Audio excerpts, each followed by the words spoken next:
দেশের কথা মাথায় থাকলে সিনিয়র ক্রিকেটাররা এমন দায়িত্বজ্ঞানহীন ব্যাটিং করতে পারতেন না বলেছেন বোর্ড সভাপতি নাজমুল হাসান।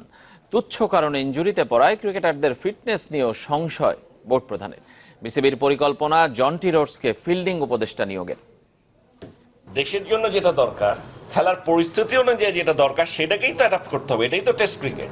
কিন্তু সেই জিনিসটা ছিল না। একটা ডাইভ দিতে গেলে যদি আপনি ইনজুর্ড হয়ে যান তাহলে তো we have problem, physical problem আছেই। অলমোস্ট ফাইনালাইজ যে জন্টি রোডসের মতো লোকও নিয়ে আসছি আমরা বাংলাদেশে, বলছিলেন বিসিবি সভাপতি নাজমুল হাসান। এদিকে শনিবার শুরু হচ্ছে বিসিএল এর পঞ্চম আসর। বাড়ছে ম্যাচ ফি, তাই টুর্নামেন্টকে ঘিরে বাড়তি আগ্রহ ক্রিকেটারদের। বছর জুড়ে বাংলাদেশের টেস্ট থাকায় বিসিএল এ ভালো করে জাতীয় দলে জায়গা করে নেয় চোখ তাদের। দেশের সবচেয়ে বড় প্রথম শ্রেণীর টুর্নামেন্টটি সরাসরি সম্প্রচারের দাবি ক্রিকেটার এবং কোচদের। ভারত সিরিজের দলে থাকছেন না যারা, সর্বোচ্চ পর্যায়ের এমন সব ক্রিকেটারকেই দেখা যাবে বিসিএল এর পঞ্চম আসরে। 4 দলের টুর্নামেন্ট, শক্তিতে দলগুলোর পার্থক্য নেই বলে প্রতিদ্বন্দ্বিতাও হয় বেশ।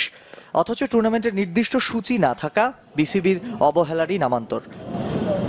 28 জানুয়ারি থেকে খেলা এখনো প্রস্তুতিতেই নামেনি ইসলামী ব্যাংক ইস্ট জোন।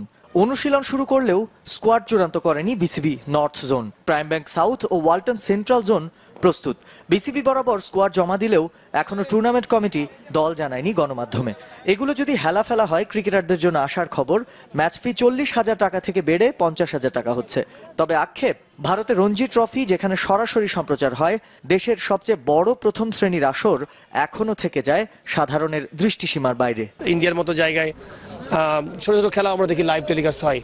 তো আমি আশা করি যে বাংলাদেশ ক্রিকেট বোর্ড জিনিসটা চিন্তা করবেন যে অ্যাটলিস্ট এই ফার্স্ট ক্লাস খেলাকে লাইভে নেওয়া যায় কিনা। অবশ্যই ম্যাচ ফি বাড়াটা খুব জরুরি, কারণ আপনি জানেন যে এটা টপ ক্লাস একটা 4 ডে ম্যাচ হচ্ছে, 4 ডে ম্যাচের একটা টুর্নামেন্ট হচ্ছে এবং এই খেলাটা খুব কোয়ালিটি খেলা হবে। এই খেলাটা যদি টেলিকাস্ট করা যেত আমার মনে অনেক বেটার হতো। খুব কোয়ালিটি প্লেয়াররা এখানে খেলে, সো এবার আশা করছি আরও কম্পিটিটিভ হবে, কারণ এবার ম্যাচ ফিও ইনক্রিজ করেছে।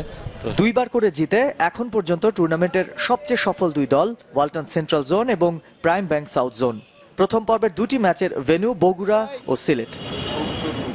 সামিউল টিটু, চ্যানেল 24, ঢাকা।